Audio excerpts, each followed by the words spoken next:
¿Conoces el platanito? En el capítulo de hoy hablamos de este mítico tren y además seguimos con los parámetros de la autoridad de movimiento en la ferroescuela, hablando de RTMS.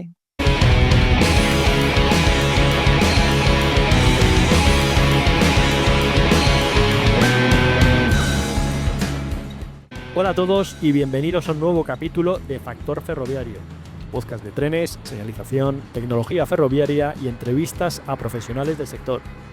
Tenemos una newsletter que publicamos cada 2 semanas y te puedes suscribir en factorferroviario.substack.com.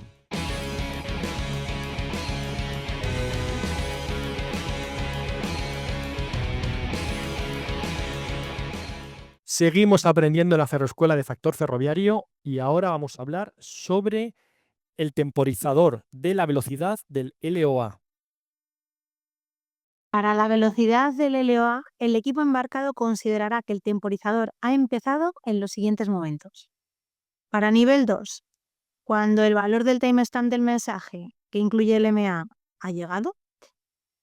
Y para nivel 1, en el momento en el que se pasa por la primera baliza del grupo de balizas que envían el MA. El motivo de esto es para asegurar que el temporizador empieza siempre antes o a la vez que la información con la variable en cuestión se recibe. Por lo tanto, el comienzo del temporizador es independiente de que la baliza en particular que ha enviado la información.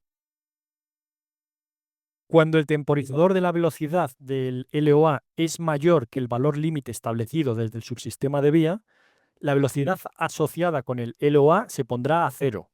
Es decir, el LOA se convertirá en un EOA. Ahora vamos a hablar sobre el temporizador del overlap. El timeout del overlap o el temporizador del overlap empezará en el equipo embarcado de RTMS cuando el tren pase con su massive frontend, acordaros de que es la parte más adelantada del tren, por la localización de comienzo de dicho temporizador, enviada desde el equipo de vía, desde el RBC. El temporizador se considerará que ha empezado incluso si se ha recibido un valor límite para dicho temporizador de infinito. Cuando el valor del temporizador del overlap es mayor que el valor límite dado por la vía para dicho temporizador, se aplicará la siguiente reacción. Se eliminará la información de overlap y además más adelante explicaremos la reacción al aplicar esta información a un supervised location. Se eliminará también la velocidad de liberación asociada con el overlap y si hubiera una velocidad objetivo al final del MA con un valor distinto de 0, esta se establecerá en 0. Es decir, que un LOA en el final del MA se convierte en un EOA. Si el tren se para después del que el temporizador del overlap haya empezado, el equipo embarcado considerará que el valor del temporizador del overlap es mayor que su valor límite y aplicará las reacciones que acabamos de comentar. En el caso de que no haya ningún temporizador de overlap corriendo cuando el equipo embarcado recibe un nuevo MA, con un temporizador de overlap cuya localización de comienzo está por detrás del MaxSafe front-end del tren, el equipo embarcado considerará que el valor del temporizador del overlap es mayor que su valor límite y aplicará las reacciones que acabamos de comentar. El motivo para que esto funcione así es porque en el caso de que el tren ya esté por delante de la localización de comienzo del temporizador, será imposible determinar cuándo el tren pasó por dicha localización y, por lo tanto, qué parte del valor del temporizador se ha consumido desde que sucedió tal evento. La reacción segura será considerar que el valor del temporizador se ha superado y, por lo tanto, el overlap será liberado bajo la responsabilidad del enclavamiento.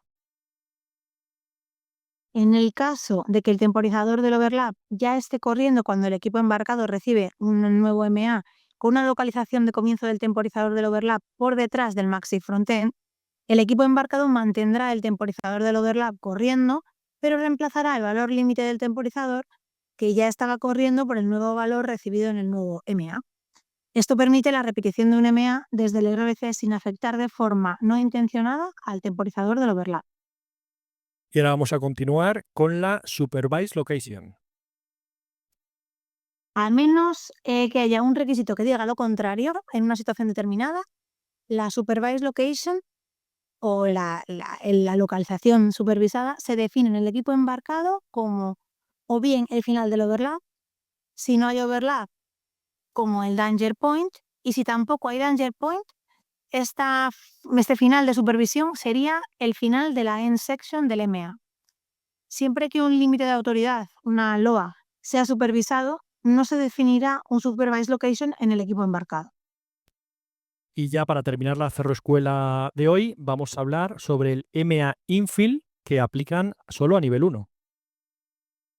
Un MA que sea enviado desde un aparato infill recibe el nombre de MA infill.